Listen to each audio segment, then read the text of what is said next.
CPJ is effective to go someplace and talk to the prime minister or the president or the justice minister and say, you need to let these people free. You put them in jail because you want to shut them up. Well, you can't shut us up. Breaking news, you are going to be seeing some video here that we have just coming in. Tens of thousands of protesters are calling for government reform.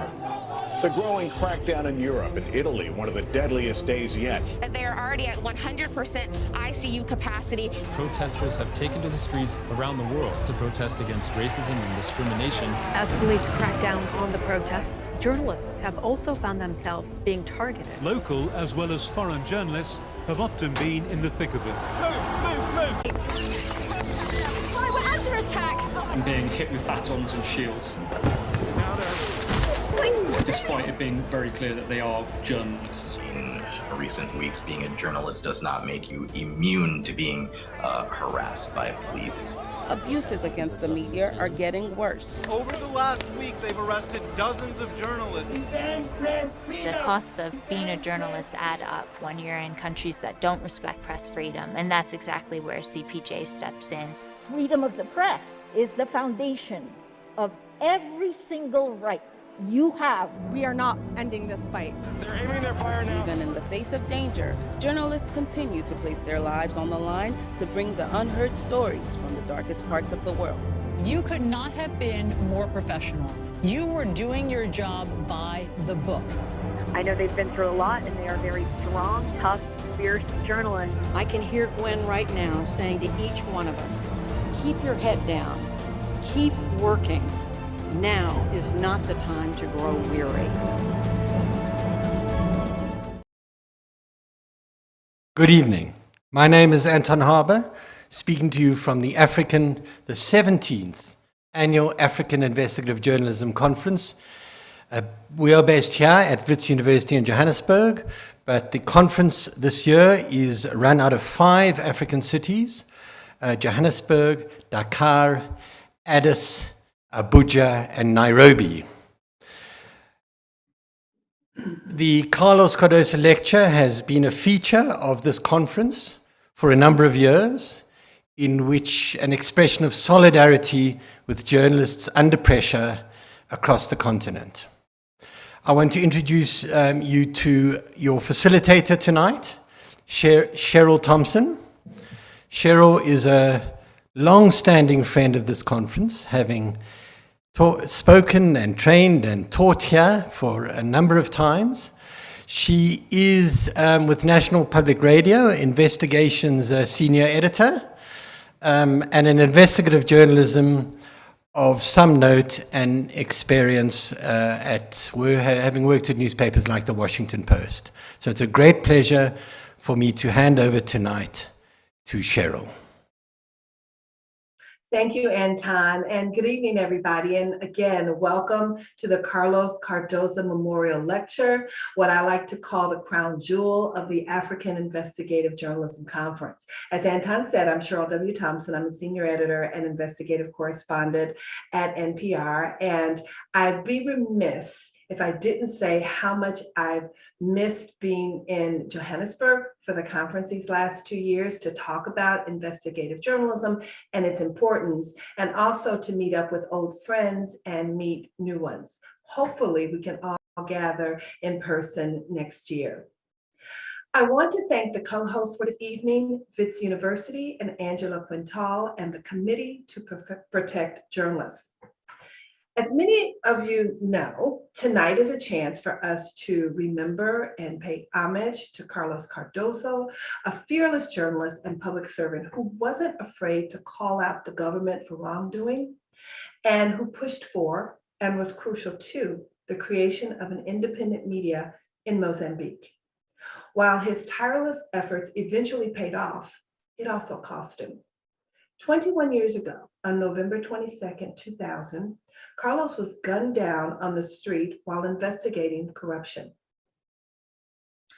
Now, I'd like to introduce Dan Ojawan. Forgive me, did I slaughter that name? I didn't mean to, Dan. Head of the School of Literature, Language, and Media at Wits, to give the official welcome. Dan is a graduate of the University of Nairobi and a 2-time Wits graduate. Dan? Yeah, thank you, Cheryl. To all the guests this evening, my name is Dan Ojuang. Thanks, Cheryl, for those words of introduction. I just wanted to say briefly to our esteemed speaker this evening, our partners and funders who support the various activities of the Department of Journalism, soon to be the Wits Center for Journalism, delegates at the AIJC conference who are attending this particular memorial lecture, Wits University colleagues, and the audience at large. Good evening and welcome to the 2021 Carlos Cardoso Memorial Lecture. The organizers asked the dean to speak, the dean of the faculty, Professor Garth Stevens, but he wasn't available, so he asked me to, undertake this duty on his behalf. So I just wanted to say that Wits is extremely proud to be the annual host, of this memorial lecture in honor of one of Southern Africa's most distinguished investigative journalists, who, as Cheryl has mentioned, was assassinated 21 years ago. The lecture is part of an ensemble of high-profile events in the realm of investigative journalism that the university hosts annually.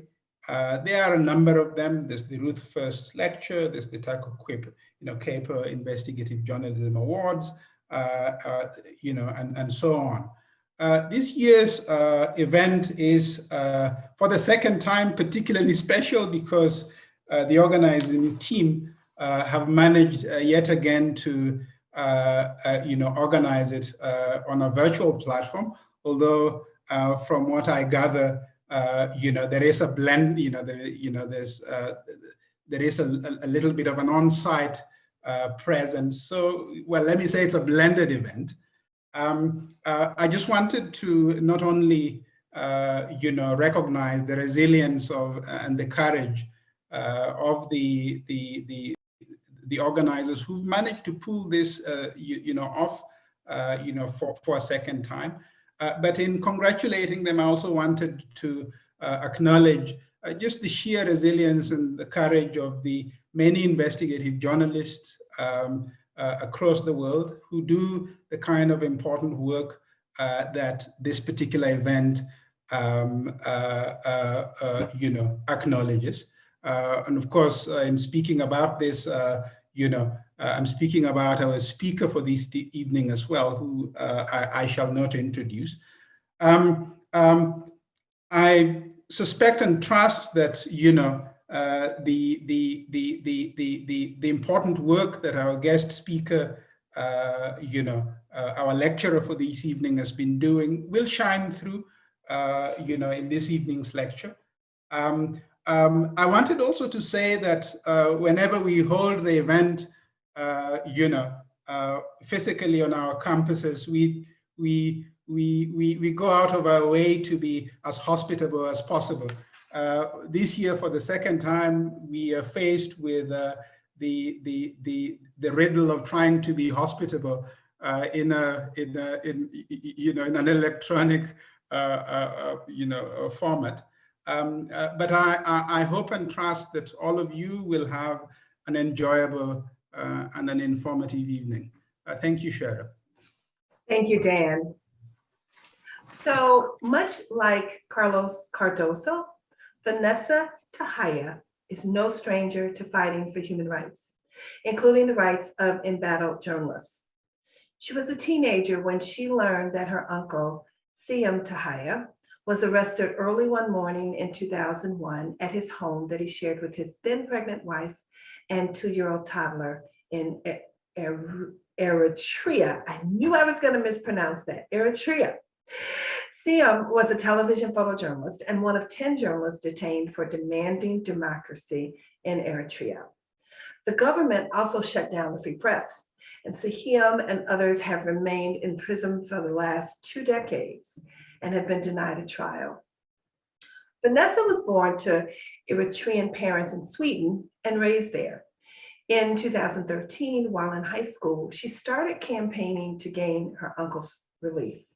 She founded a human rights organization called One Day Seyoum, which included an internet campaign, petitions, and advocacy groups to free him and his journalist colleagues and other Eritrean political prisoners. Vanessa graduated in laws from the SOAS University of London. She currently is Amnesty International's Horn of Africa campaigner and executive director of One Day Seyoum, where she continues to work for the release of her jailed and beloved uncle. Please welcome Vanessa Tsehaye.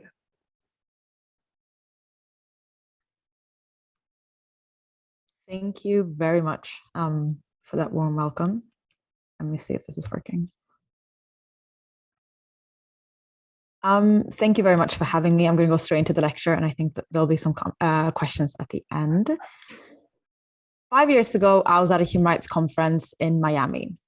I was looking through the program to decide what I wanted to go to when an event caught my interest. It was a panel discussion about the attacks on journalists and journalism, featuring some really interesting speakers. It seemed to be perfect for me. I was at the conference to raise awareness about the press freedom situation in Eritrea, and I thought that I could recruit people from the audience, and maybe even the panelists. One of the speakers on the panel was the Angolan journalist, Rafael Marques de Moraes. Many of you have probably heard about him or even know him personally, and if you do, you know that he's a bit of a superstar in this field. I had no idea who he was when I went to the event, but when I heard him speak, I was so impressed by his work. And then he started complaining about the poor solidarity among Africans, and when I heard this, I felt extremely disappointed. During the Q&A, I raised my hand, and when the moderator finally picked me, I asked, Rafael, you are a prominent and well-connected journalist, and I completely understand that you're probably more than overwhelmed with your own situation. But why have you and all other African journalists with a platform like yours failed your Eritrean colleagues, the most persecuted journalists on the continent who are in desperate need of your solidarity and support? My name is Vanessa Tsehaye, and I'm an Eritrean human rights activist. I'm incredibly honored to be giving the 2021 Cardoso Memorial Lecture and the opportunity to speak in front of such an esteemed audience. My lecture today has a very simple mission.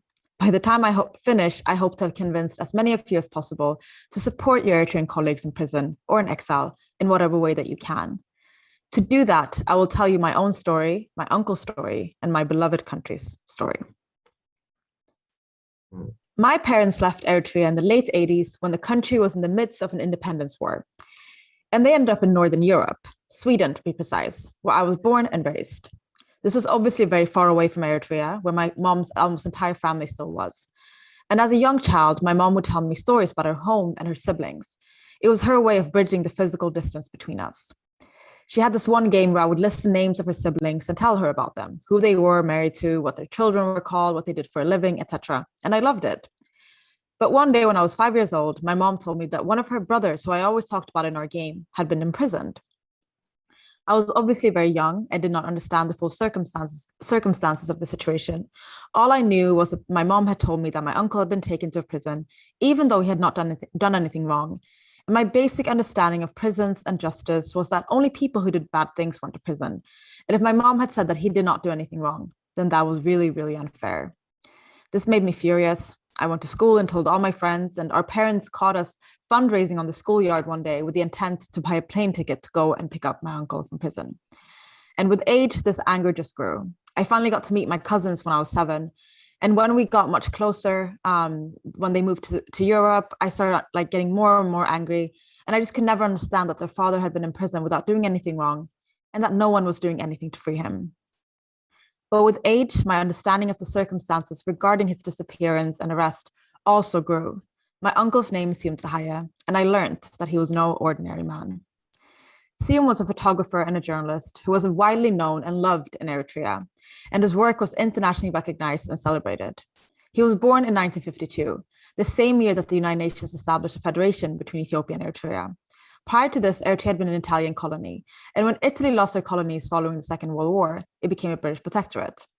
Ethiopia was strongly lobbying world powers to create a federation between the two neighboring countries, mostly because Ethiopia is a landlocked country, and Eritrea would give them access to the coast. The UK and the US wanted to thank Ethiopia for its support during the Second World War and made the federation a reality. Eritrea was promised autonomy within this federation, but this was not respected. Haile Selassie, the emperor of Ethiopia at the time, quickly started restricting the rights of Eritreans and outlawed the free press and political parties in the country. 10 years later, in 1962, Ethiopia violated the terms of the federation by officially annexing Eritrea and claiming it as one of its provinces. As a response, Eritreans took up arms and began what would end up being Africa's longest independence war. In 1991, after 30 years of fighting, Eritrea finally gained independence. The guerrilla group that led the country to independence, the Eritrean People's Liberation Front, the EPLF, became the ruling political party, the People's Front for Democracy and Justice, the PFDJ, and Isaias Afwerki, the guerrilla leader, became the country's first president. The War for Independence had been fought on the premise of democracy, justice, and equality, but when independence finally came, there were no elections. Eritreans were promised that the lack of democracy only was temporary. The new government needed time to establish democracy, and so the people gave them time. This temporary period was supposed to end in 2001. It had been 10 years since independence was won. The brutal border war with Ethiopia in 1998 to 2000 had finally ended, and the first elections were finally scheduled to take place later that year. But tensions were in the air. There was a clear understanding amongst the people that the events of 2001 would set the blueprint for the newly established nation. This led all interested parties to fight hard for their version of Eritrea to become a reality. My uncle was a vocal, fearless, and principled man. Even during the War for Independence, he had trouble with the leadership. He was even imprisoned for a whole year while he was working as a teacher at the guerrilla camps because he shared his views on democracy, apparently too much. During the war, he was a prominent and brilliant photographer and documentary maker, and his work was known and praised all around the world. After independence, he became the first director of the national television channel, Eritrea. But because he continued to speak out against the leadership, he was soon demoted from his powerful position to one more harmless at the Ministry of Tourism. Eventually, Seyoum quit and became a freelance journalist focused on the well-being of the Eritrean people. And as the government policies became increasingly authoritarian, Seyoum's reporting intensified. He became active in a movement of journalists and politicians demanding action from the highest leadership in the government, and they used only their pens and their voices as their weapons.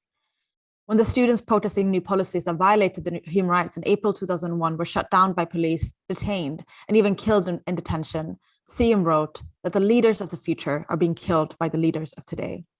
He urged the government to have an open dialogue with the people to ensure the best result for the country.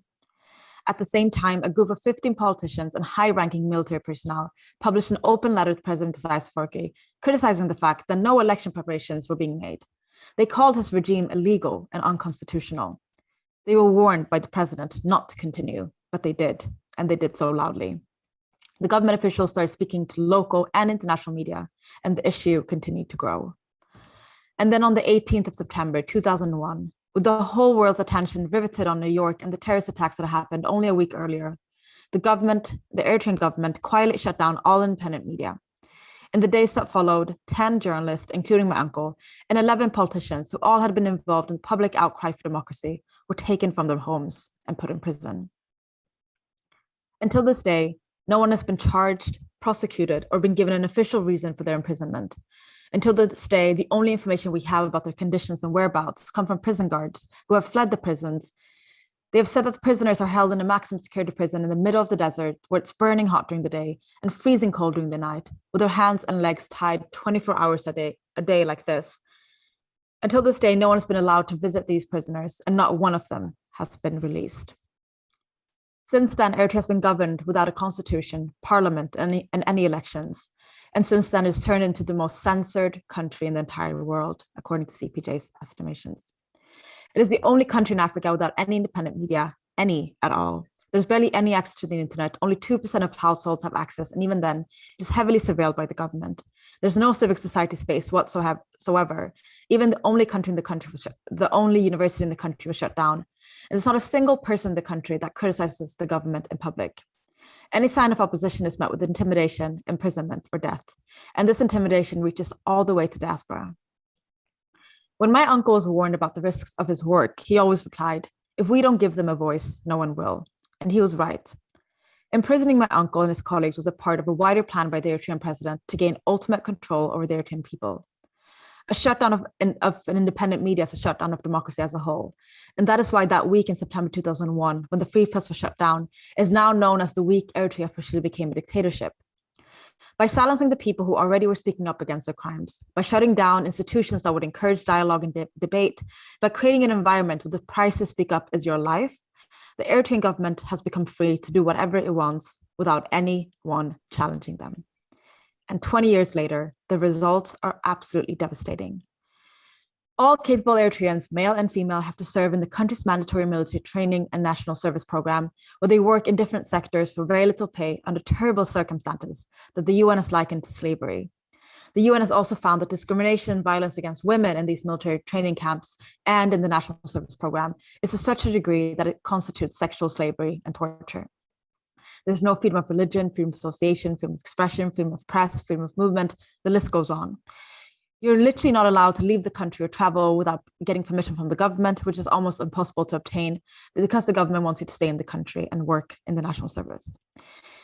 And many who try to exercise any of these freedoms or suspect of doing so will be detained alongside people who defect from national service. Eritrea is often described as a big prison, not just because of the censorship there, but because so many people are actually detained. There are countless prisons and countless prisoners in Eritrea, but because of the censorship, we don't know just how many. This is how an Amnesty International report describes the prison conditions in Eritrea. Cells and other confinement spaces are generally severely overcrowded, damp, and unhygienic. Food, water, and sanitation are inadequate. Numerous detention centers use underground cells or metal shipping containers as cells. Many of these detention centers are in desert locations, meaning that cells underground or constructed of metal experience extreme heat during the day and extreme cold during the nights. Torture and other ill treatment are reported to be widely used as punishment, interrogation, and as coercion. Underground cells and shipping containers are usually unventilated. The prisoners are denied access to daylight. The cells have no sanitation facilities, and prisoners are only allowed out for very short periods for toilet purposes, once or twice a day. Food given to detainees are minimal and often of very poor quality. Amnesty International has received multiple reports of deaths in detention as a result of torture and other ill treatment. Harsh conditions in detention include extreme heat in underground cells and shipping containers. Other prisoners have reportedly died as a result of illnesses caused by inadequate food and sanitation. There is no transparency and no process of officially informing families of the death of a relative in detention. However, occasionally information is leaked through friendly guards, by bribery, due to hospital admissions, or from released prisoners. The government of Eritrea continuously refuses to confirm or deny any of these reports or to provide any information on the whereabouts or health of prisoners. A United Nations Commission has held that the human rights violations that the Eritrean government is committing against its population amounts to crimes against humanity. Eritreans, especially the youth, are forced to choose between a life in Eritrea with no control over the present or future, or a life on flight where they encounter unimaginable horrors, traumatizing and even killing them. Over 5,000 people flee every month, choosing to rather risk dying on flight than stay as slaves. The leaders of today are killing the leaders of the future, just like my uncle warned, all the way back in 2001. The fact that people in Eritrea couldn't speak up did not only allow the government to operate without anyone challenging them, but has also stopped the world from fully knowing what was happening or what is happening in Eritrea. Because of the shutdown of the free press and the extreme censorship, there was no investigative pieces coming out of the country. There are no shocking pictures or videos exposing the crimes. There are no first-hand testimonies from the ground. Instead, the responsibility has fallen on the diaspora to document crimes and raise awareness, which is possible from the outside. But the lack of access to the country, to the people, and to the ground where the crimes are actually happening has made it even more difficult to do so adequately. We know, for example, that there are some really serious human rights violations happening as we speak, but without access there to confirm it or people willing to speak to us over the phone because of fear, it is hard for us to document these crimes, to get them published and amplified by publications and institutions that have the power to challenge the Eritrean government. And the lack of up-to-date information, detail, and graphics has also made it even more difficult to engage Eritrean and non-Eritrean audiences. But the lack of access is not our only problem. As stated, our entire movement, journalists, civil society, opposition figures, and parties are based in the diaspora. And building sustainable and functioning structures in the diaspora is quite difficult for several reasons. Firstly, the government's repression reaches far beyond Eritrea's borders, even more in the countries where the Eritrean government has a friendly relationship with the local government. If you criticize the government in the diaspora, you risk losing your land rights, inheritance, and risk detention if you return. Your family members are also at risk. In Africa, where Eritreans usually only have an Eritrean citizenship, and the governments have a good relationship with the host country, they usually just keep their mouths shut to avoid any problems. Eritreans who have criticized the government worldwide experience threats, harassment, intimidation, and even violence. The fear that this environment has created has, as planned, silenced many Eritreans. In addition to this, the few Eritreans who are actively involved mostly do so in their spare time, and sometimes without the professional training for what they do, whether it's journalism, campaigning, or advocacy. Of course, you don't have to be professional or work full-time to contribute to the movement, but a movement will be much stronger if it also has people working on it full-time and have the skills to do the things that they need to do. There's not much funding for the kind of diaspora work that we do. Most people, prefer to fund and support people who are based in the countries, but that's impossible for us. And even though we have many professionals in our community, they can only do the work, so much work in the evenings and weekends. I'm so proud of what our movement has accomplished despite these challenges, but it pains my heart that it's come at such a big cost, especially for the women. Our movement is dominated by men, and so when they're forced to work on this outside of their work hours, their wives and girlfriends get even less support at home, and they're forced to pick up the extra slack and also are not able to contribute to the movement even though they would want to. Some of our greatest activists and journalists are women, but I've seen firsthand how little support they receive at home and how negatively their around-the-clock work has impacted their family lives and mental health. And in addition to supporting their immediate families, almost all Eritreans, activists or not, also have to work even more to also support the family members, both in Eritrea and those who are fleeing. We have a situation where Eritreans inside of the country cannot speak up and people outside are extremely limited. So what in the world could the solution for us be?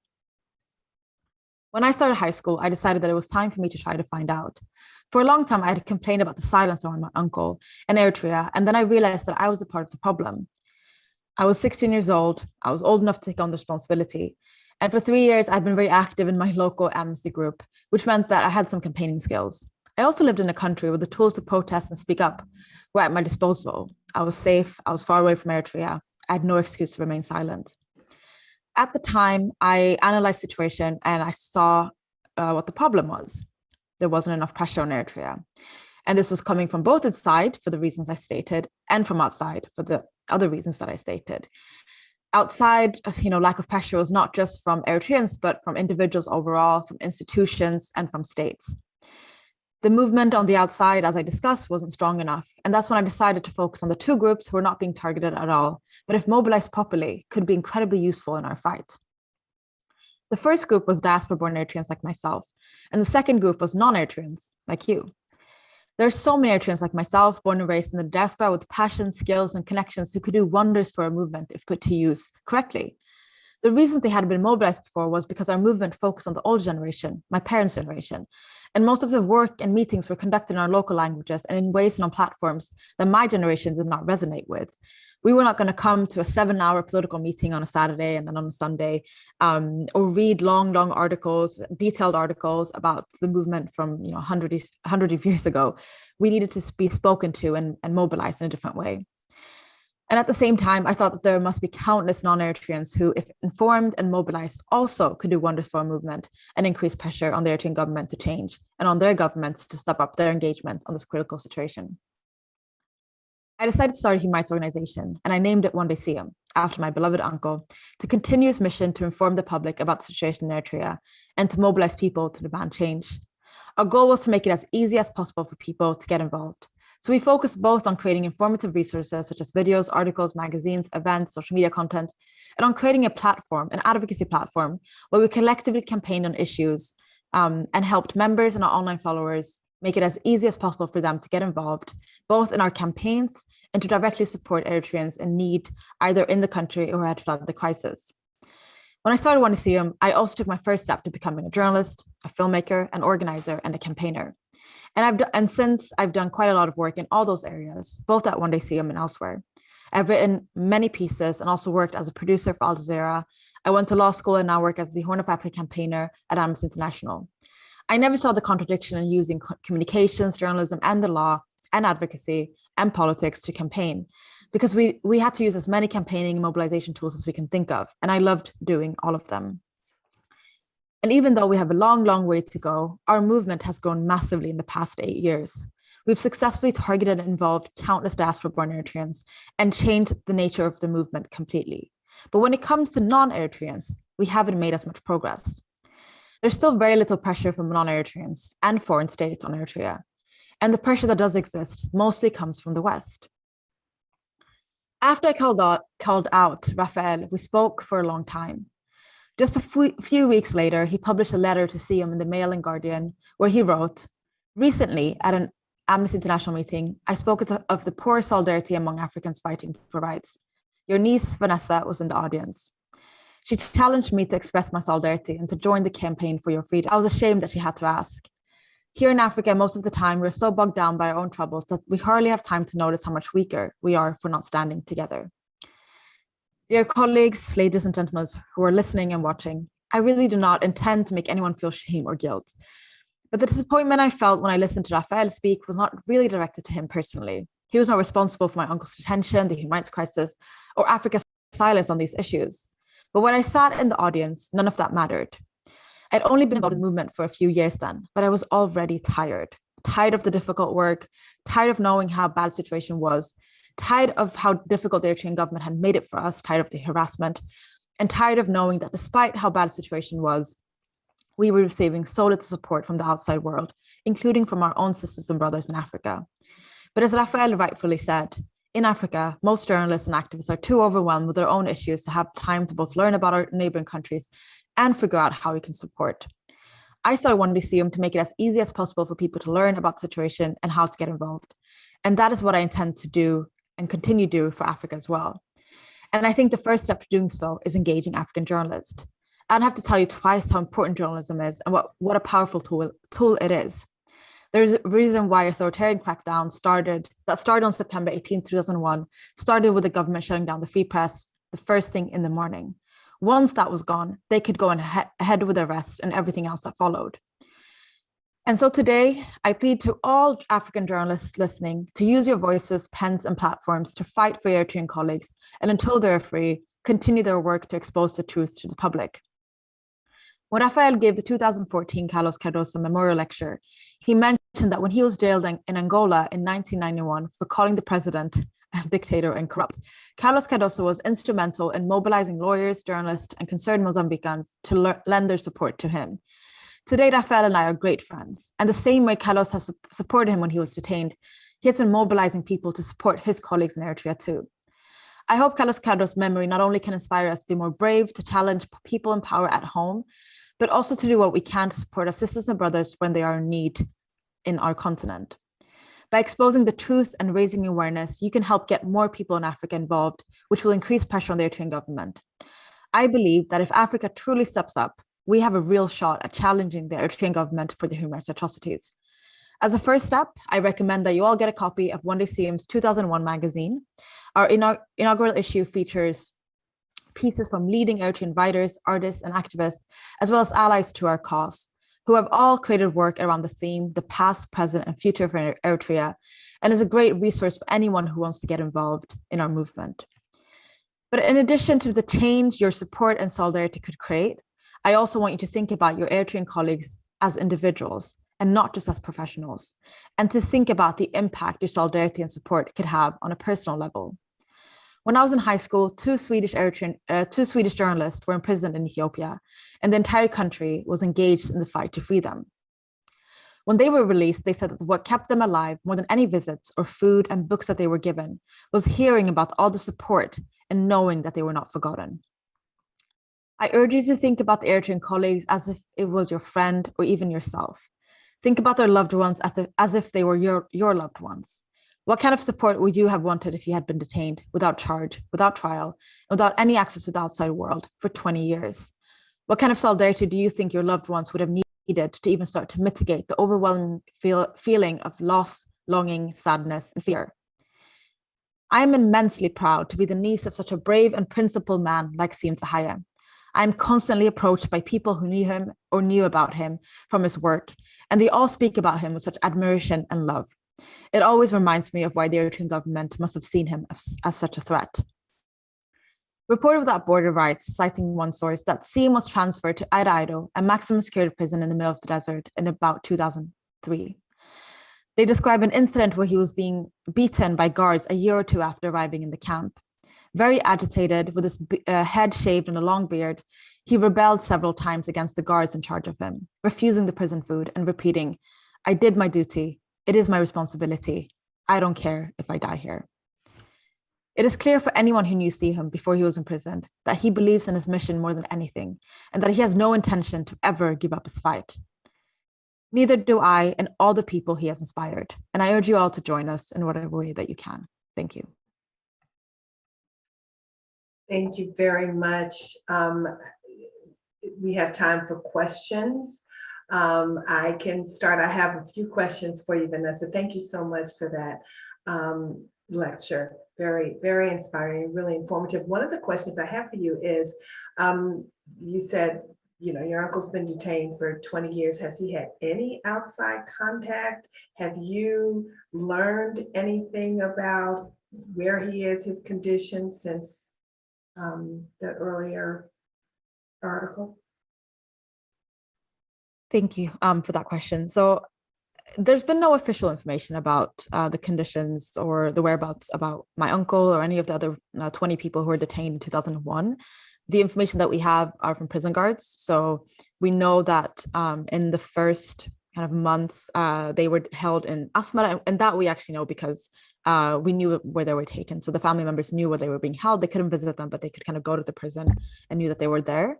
But afterwards, they were moved. There was a hunger strike orchestrated by one of the journalists, and my uncle was one of the prisoners who participated, and the prisoners were moved.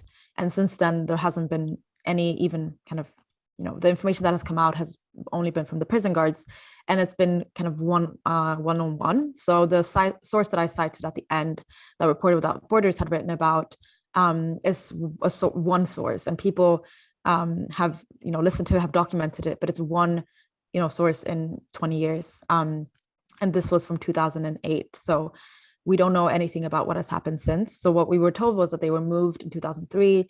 And then again in 2008, we found out that they were held in a maximum security prison far away in the middle of the desert from any kind of major cities. And from this prison guard, we were told that some of the journalists and politicians had died in prison. Some of them were very weak and some of them were stronger. And the stronger ones were being held tied with their hands and legs tied, like I described that my uncle was, because he was described as one of the stronger ones then. But apart from this, we haven't really received any information. So what we know again is from one or two prison guards who have fled and from rumors that we hear from time to time. Great, thank you. I have a question from Ezekiel Kakana.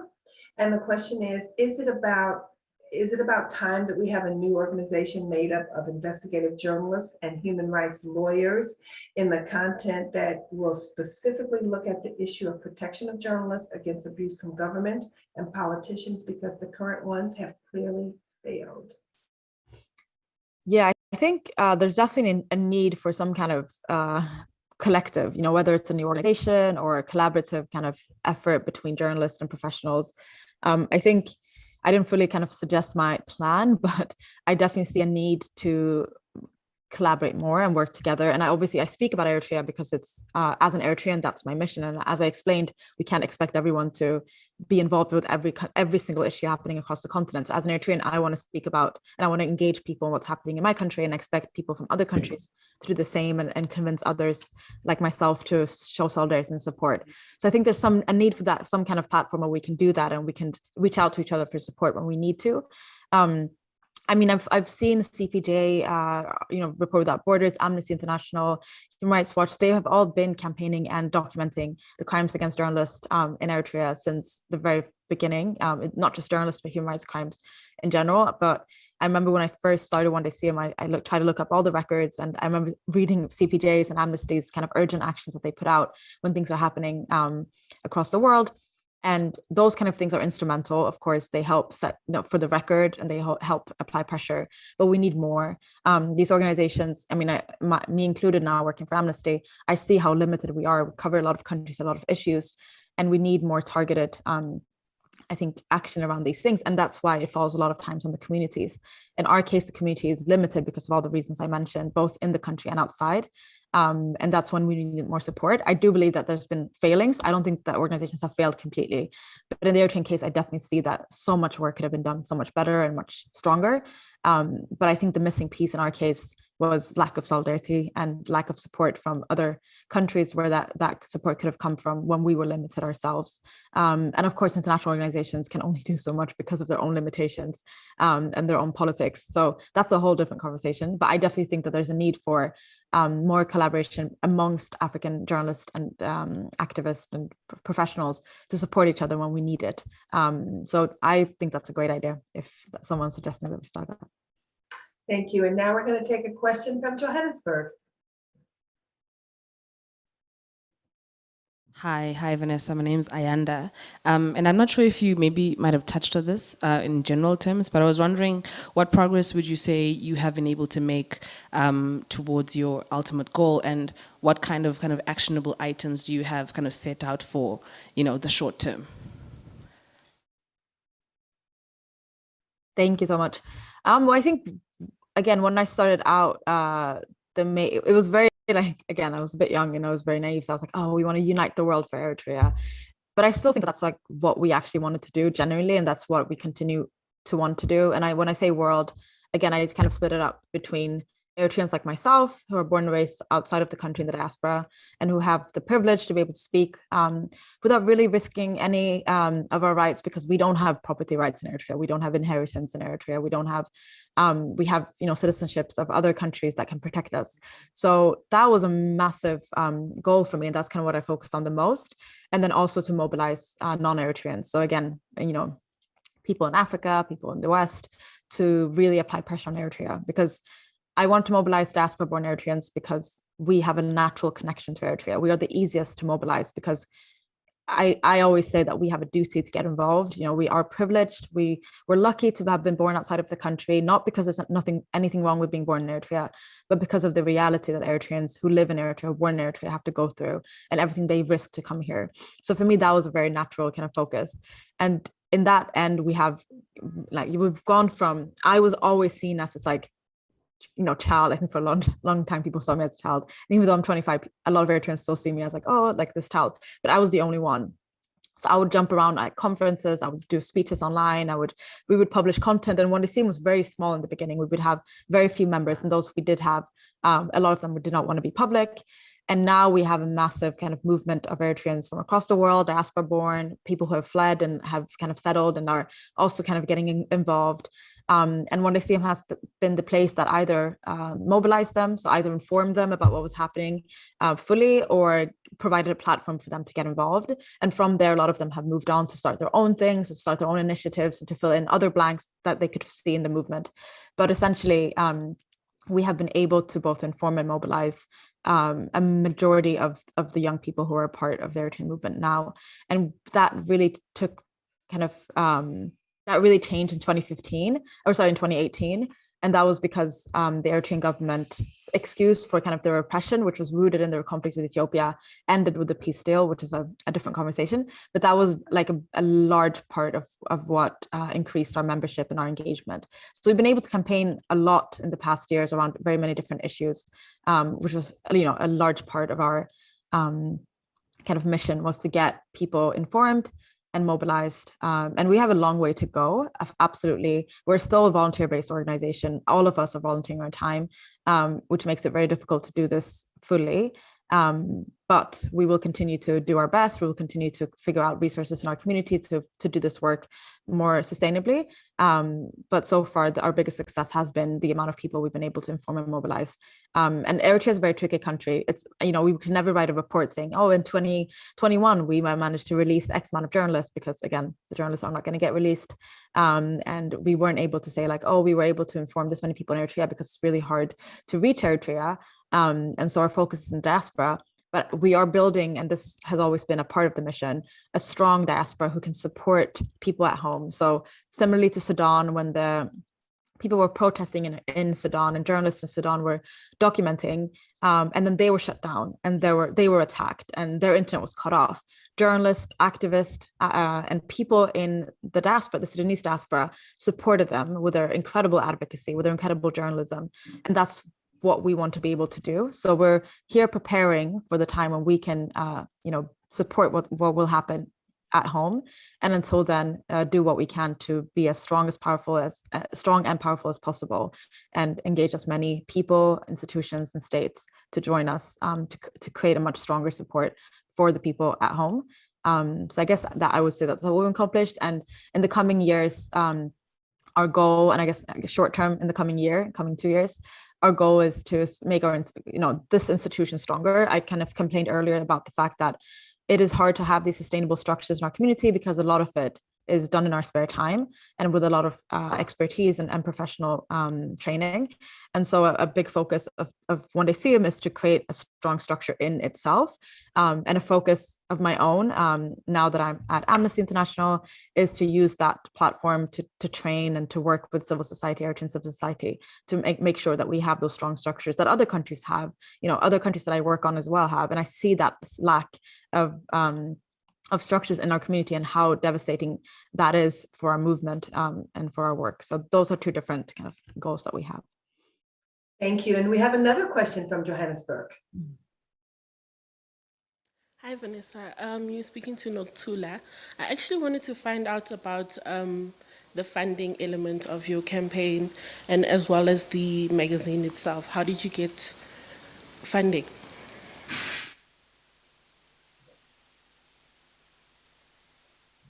Thank you. So I started again in high school, and I had no experience of really working in an NGO. And Eritrea is also it's a bit of a tricky country because there's a lot of harassment and threats and stuff coming from the government. So I was very careful about that. And I said, it's just better if we do this volunteer. I was a student up until 2 years ago, and I'm lucky to be Swedish. So we would get this stipend and a loan on a very low interest rate. So I was able to do it, whilst I wasn't studying, and I didn't really need it to work full time. And everyone who works with us do it again for free. So we've been unfortunately doing this work again, as I mentioned in the lecture, on the backs of people's free time, people's energy, people's Saturdays, Sundays, evenings, mornings. And that's a big problem because people will burn out. And I've had several times where I feel like I'm overwhelmed and I'm too stressed and I need to take a break. And I always return because my commitment to the work is quite strong. But you can't expect this from everyone, and the movement can be run like this. So we've been prepping for the past years to figure out if we can get some more sustainable funding. The magazine was done all by volunteers, so everyone who worked on it volunteered their time. They wrote pieces, they wrote poems, they had graphics. Everything that they did was actually from their own, from their heart, basically. But then we realized that with our issue 2, that's not going to be not going to be possible, because doing this on a volunteer basis was so difficult. And we know that there are possibilities for this funding for this kind of work, but it's also been a lack of time. If you don't really have the time to fully kind of investigate those and to build the structures that you need to apply for those opportunities, it's really hard to get them. So I guess another part of our short-term goals, or a part of it in building those sustainable structures, is also getting a sustainable funding source, whether it's from our community or from grants elsewhere, to support the work. Thank you. Vanessa, I have a question. I'm sort of curious. When I was your age, 24, I do remember what that was like, but I will tell you that at 24, I was still trying to figure out what I wanted to do with my life. And you have carved your path in life, and that is to focus on human rights. What role did your uncle's imprisonment play in that decision? The only role.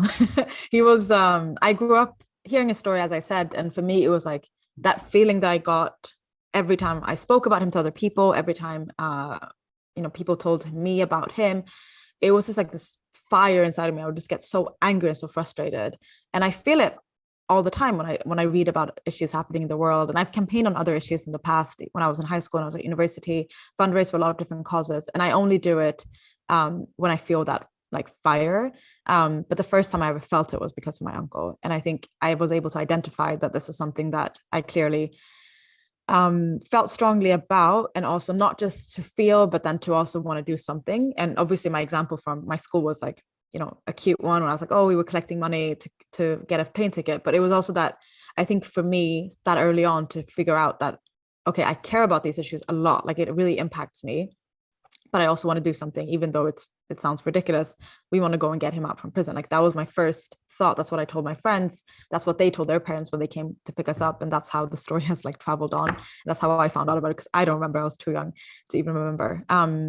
But that's, for me, was like such a big part. And that has continued my whole life. It's like the work that I do, either when I was working as a journalist or now as a campaigner and as a lawyer, is driven by like that fire, that passion. And the first time I felt it, and the person who taught me that I can do something about it through his work was my uncle. So he really defined what, you know, I have become, and, you know, hopefully what I'll be continuing to doing for a long time.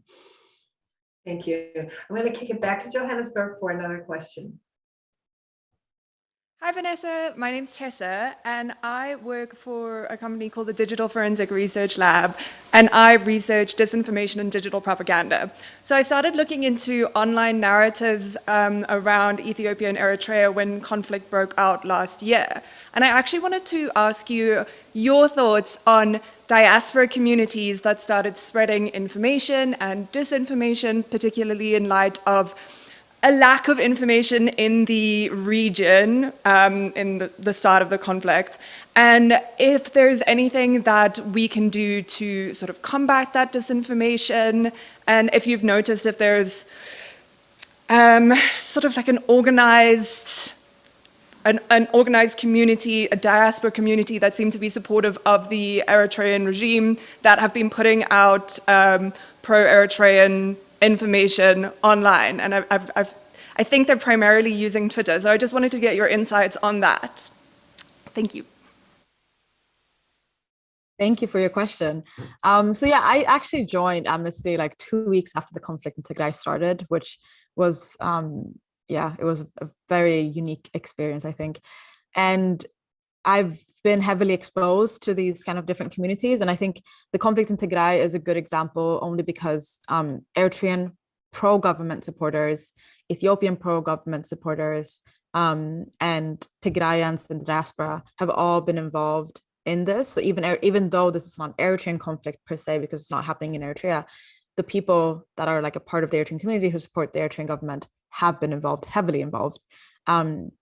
And so I think I didn't touch on the Tigray conflict at all, because I just realized if I do, that's just going to be a whole other issue. But just to summarize for people who are watching, the conflict that I mentioned in 1998 to 2000 in Eritrea and Ethiopia was about the border. It was about many different things, but one of the problems with the border between Eritrea and Ethiopia, at the time, the TPLF, the Tigray People's Liberation Front, the Tigrayan, the main political party in Tigray, was in charge in Ethiopia. So they were kind of leading the coalition at the time, and they were later kind of replaced, and now Abiy Ahmed is in power. And because they were replaced, and because they were the ones that was Eritrea's kind of enemy, the Eritrean government's enemy, Eritrean government and the Ethiopian government with Abiy Ahmed leading it became friends. In 2018, they signed a peace treaty, and they became not just friends, but like best friends, brothers, and kind of put on the spectacle to the world where they were saying there's now peace, et cetera, et cetera. So this has kind of like, you know, to take us back to 2020 when the war started, instantly, you know, there were reports about Eritrean government forces being on the ground in Tigray and then committing human rights atrocities in Ethiopia. It brings us back to the question of disinformation and kind of like, does it exist and why does it exist? And I remember I started a campaign through Amnesty called Allow Access to Tigray, which focused on the lack of access to the region, primarily for humanitarian aid and aid workers, but also for human rights organizations, for the media, for, you know, eyes on the ground, access in terms of for people to be able to use electricity and, you know, telecommunications to broadcast what was happening. And it hit me, thanks to some people on Twitter actually, that we should be doing allow access to Eritrea, because the lack of information that was coming out of Tigray at the time. It's become a bit better, but it's definitely bad, and it's been bad since the conflict started. And I know this is someone who's been trying to document and work on different issues, just to confirm something as simple as, like what is happening to the trucks in Tigray, or why are the trucks not getting in? It takes ages, and you need to communicate with people who have been there, and then they need to communicate, if they're there, their cell phones and whatever has not been allowed in, so they can't document, they can't take pictures. It's impossible for us to go there, so we can't even check things firsthand. Our main sources are people that we sometimes call if the lines are open, and if not, the people who have fled and are at refugee camps, and even to get there is quite difficult. So just getting information has intentionally been made extremely difficult. And of course, this allows all sides of any situation, including the one in Tigray, to either make up information or to twist around information that exists. And they have the privilege to do so because it's almost impossible to verify. Not always, but almost. And this is a situation that has happened in Eritrea. Like, I got a message today about someone who was taken in Eritrea. And obviously I can confirm it through the people who are told in the diaspora. But to get this kind of information out, to be told where she is being held, or all these different information, it will take ages. And this is because there's no access for us, and people are too scared there to even speak out. So this has allowed Eritrean government supporters to spread lies about what's happening in Eritrea, and to harass people, of course, using these lies. Like, I've been called every name in the book, from like a liar, an agent for the West, a CIA agent, a TPLF agent, which is former Ethiopian government, and the former regional government's name. All these different things. Obviously, they're not hard to confirm. I can just go out myself and say this is not true. But they're combined with lies, and they say, for example, that my uncle was working for the CIA, and that's why he was taken. And this is in his records, but there's no way of checking his records because his records do not exist. And even if they did exist, there's no way for us to actually enter the country. And the same thing again applies for what's happening in Tigray, and the lies are being spread there. I will never forget how long it took, and I will never forget this in my life, how long it took for us to confirm that Eritrean forces were on the ground in Tigray. Everyone knew that they were there. But we can't say that they're there unless we have proof. If we go about what we think is there, I mean, you guys know this, and everyone who kind of works in this field understands this. You can't just say what you think is there. And I can say so many things that I know is happening in Ethiopia and Eritrea right now, but unless I have evidence, people I've spoken to, we can't say that. And that makes it so easy for parties to make up lies. And that's what we're seeing in Tigray. There's so many things that are being said that maybe you believe, maybe you don't believe, depending on your value system, depending on who you maybe internally support. Everyone's biased. Obviously, there's some bias there. But unless we can actually confirm it, these lies will just continue to foster. And I've read a lot of the reports, and I think they're fascinating. And I see them. I'm targeted all the time in these campaigns where all different sides will kind of raise awareness about an issue, and they'll tag Amnesty and tag some of the campaigners and Human Rights Watch. And it's just like mass messages, the same thing over and over and over again. I don't know how many of the accounts are real. I definitely think many of them are real, but some of them are also kind of fake accounts. And this kind of information spreads. I've been tagged in the same tweet 100 times. I will read it after a certain time, and my followers, if they see that I've been tagged, if I comment on it or whatever, they will see it. And these lies are being spread without any kind of confirm it. I think if there was more access, if there's more verified information, there wouldn't be space for this kind of information to be spread around.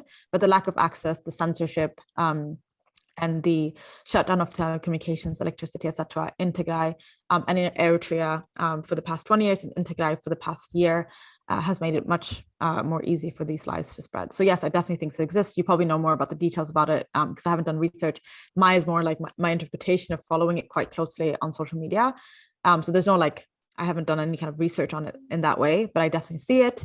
It's dangerous because it also makes it harder for us when we do put out information to be framed as propaganda. And that's a major problem as well, that sometimes when people do speak and it's true, because it aligns with a certain side, it will be perceived and portrayed as propaganda as well.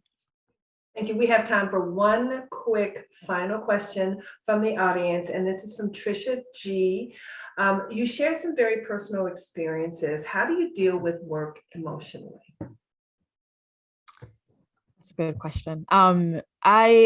For a long time, I really, really tried to separate it as for me, again, the anger that I feel is mostly like I'll read about something terrible, and then what I mostly feel is the anger about it, about the injustice of that happening, and that like the fact that it's happening without people.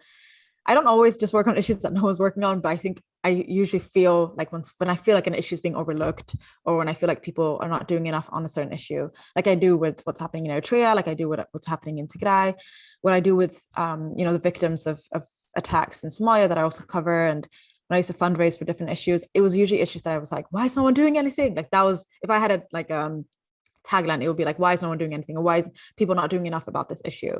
So my anger and my focus usually focused on that, like why is no one doing anything and what can I do? And then sometimes I can be like set back, and I'll remember usually on like anniversaries, or whenever I speak to my own family members, or when I think about the individuals that we actually campaign for, the people that are being affected by the issues happening, and it just like completely emotionally drains me. Like, but I don't allow myself to be there in that space too much, because I know that will just pump me out of any energy that I have. So most of the time I really try to focus on like, why are people not doing enough about this, and what can I do? But it gets quite a lot. And I think the past, especially years, especially as my like profile has grown and my platform has grown, the responsibility like has grown as well. And there's an expectation that I need to, and I should, and I agree, comment on issues and campaign on different issues. But when there's so many different things happening at the same time, affecting Eritreans and affecting other people in the countries that I work on now, it gets too much. And the guilt and the kind of pressure that I feel both for myself and sometimes from others gets overwhelming. So both the feeling of like what is happening, like the actual, sometimes thinking about, okay, my uncle's actually detained, like he's sitting in these conditions and he's been doing it for 20 years. I can't even imagine that for 1 minute. Or for, there's a young woman who I campaigned for quite actively, Seyoum, who's been detained without trial for 9 years this year. She's a US citizen, has been detained without, doing anything wrong, without a trial.